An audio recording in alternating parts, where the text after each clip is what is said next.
দুনিয়ার সব খেলায় শক্তিশালী সংস্থা আছে, কিন্তু ক্রিকেটে কেন নেই? আইসিসি আসলে কি করে? চলুন সবগুলো বিষয় আজকে খতিয়ে দেখি। দুনিয়ার প্রায় সব জনপ্রিয় খেলাধুলার পেছনে আছে একচ্ছত্র শক্তিশালী সংস্থা। ফুটবলে আছে ফিফা, তাদের সিদ্ধান্ত মানতে বাধ্য পুরো বিশ্ব। বাস্কেটবলে আছে ফিবা, এক নিয়ম এক শাসন। অলিম্পিক নিয়ন্ত্রণ করে ইন্টারন্যাশনাল অলিম্পিক কমিটি, তাদের কথাই শেষ কথা। কিন্তু ক্রিকেটেও তো আছে ইন্টারন্যাশনাল ক্রিকেট কাউন্সিল বা আইসিসি। তাহলে প্রশ্ন হলো এখানেই, আইসিসি কি সত্যিই শক্তিশালী, নাকি ক্রিকেট আসলে কয়েকটা দেশের হাতেই বন্দী? কেন আইসিসি, ফুটবলের ফিফা এর মতো ভয়ঙ্কর ক্ষমতাধর না? আজ আমরা এই প্রশ্নের উত্তর খুঁজে বের করব। আর বিশ্বাস করুন, আজকের ভিডিও শেষে ক্রিকেটকে আপনি অন্য চোখে দেখবেন। ক্রিকেটের জন্মে কি সমস্যার শুরু? ক্রিকেট জন্ম নিয়েছে ইংল্যান্ডে। এটা কোনো গ্লোবাল খেলা হিসেবে শুরু হয়নি। ইংল্যান্ড তার উপনিবেশগুলোতে ক্রিকেট ছড়িয়ে দেয়, যেমন ইন্ডিয়া, অস্ট্রেলিয়া, পাকিস্তান, শ্রীলঙ্কা, বাংলাদেশ। অর্থাৎ ক্রিকেট শুরু থেকেই ছিল কিছু নির্দিষ্ট দেশের খেলা। বিশ্বব্যাপী 200টি দেশের খেলা হয়নি কখনোই। অন্যদিকে ফুটবল ছড়িয়ে পড়েছে প্রায় পুরো পৃথিবীতে। এটাই প্রথম বড় পার্থক্য। আইসিসি কি সত্যিই দুর্বল? আইসিসি প্রতিষ্ঠিত হয় 1909 সালে, কিন্তু সমস্যা হলো আইসিসি কখনোই পুরোপুরি স্বাধীন শক্তি হয়ে উঠতে পারেনি। কারণটা তাহলে কি? কারণ ক্রিকেটের আসল ক্ষমতা থাকে বোর্ডগুলোর হাতে, বিশেষ করে 3 দেশের হাতে: board of control for cricket in India বা BCCI, England and Wales cricket board বা ইসিবি, ক্রিকেট অস্ট্রেলিয়া। এই 3 দেশকে বলা হয় বিগ 3। এরা চাইলে সিরিজ খেলবে, মন না চাইলে খেলবে না, চাইলে নতুন নিয়ম আনবে, আবার চাইলেই পুরো সূচি বদলে দেবে। আইসিসি অনেক সময় দর্শক হয়ে থাকে, টাকার খেলায় আসল খেলা। চলুন সরাসরি সত্য কথা বলি। ক্রিকেটের সবচেয়ে বড় মার্কেট কোথায়? উত্তর হচ্ছে ভারত। বিশ্ব ক্রিকেটের সবচেয়ে বড় tournament ICC cricket world cup হলেও টাকার দিক থেকে সবচেয়ে শক্তিশালী লিগ হল ইন্ডিয়ান প্রিমিয়ার লিগ আইপিএল।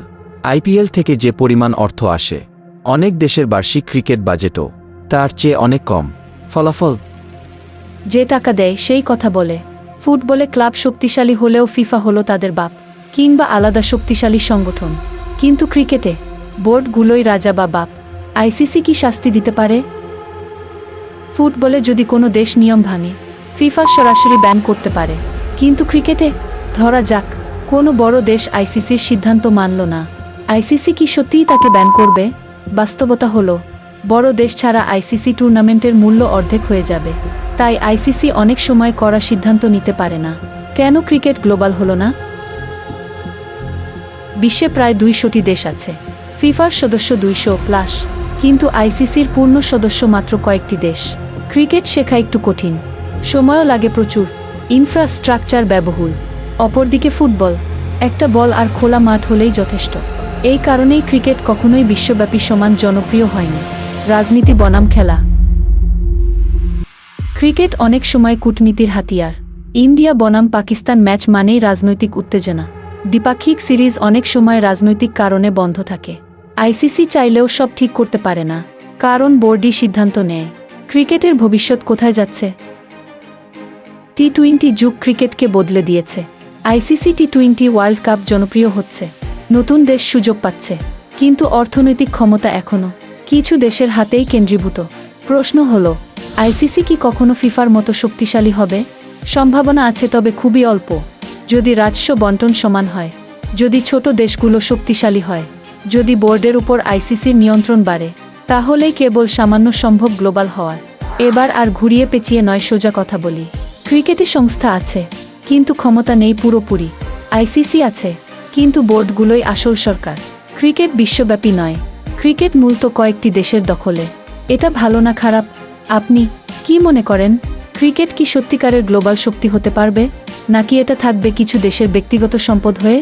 যদি এই বিশ্লেষণ আপনার চোখ খুলে দেয়, তাহলে ভিডিওতে লাইক দিন, শেয়ার করুন, আর সাবস্ক্রাইব করুন ভিশন নেক্সট টেক। কারণ এখানে আমরা শুধু গল্প বলি না, আমরা পর্দার আড়ালের সত্য তুলে ধরি।